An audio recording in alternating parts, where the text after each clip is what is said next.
गीता गंगा गायत्री सीता सत्या सरस्वती ब्रह्मविद्या ब्रह्मावल्ली त्रिसंध्या मुक्त गेहिनी अर्धमात्रा चिदानंदा भवग्नी भयनाशिनी वेदत्रयी परा अनंता तत्वार्थ ज्ञानमंजिरी। जेव्हा व्यक्ती संसाराच्या गुंतागुंतीत अडकून जाते, कर्तव्य, अपेक्षा आणि संघर्ष यांच्या जाळ्यात जखडली जाते, अशा वेळी मार्गदर्शक ठरते गीताई।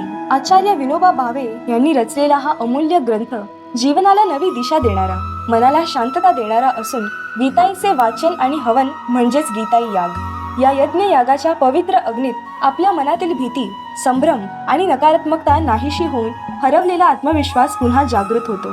द्वेष, मद, मत्सर आणि क्रोध या सर्व दोषांना दहन करण्याची एक दिव्य संधी या यागाच्या माध्यमातून मिळते। गीताई याग म्हणजे केवळ विधी नाही, हा एक आत्मशुद्धीचा, अंतर्मन जागृतीचा पवित्र मार्ग आहे, ज्याने अंतरंगातील सुप्त शक्ती जागृत होते, मनाला स्थैर्य मिळते आणि जीवनाकडे पाहण्याचा दृष्टिकोन अधिक सकारात्मक बनतो। चला तर मग गीताईच्या ज्ञान ज्योतीने आपल्या जीवनात शांतता, श्रद्धा आणि आत्मविश्वास उजळवूया। श्री स्वामी समर्थ।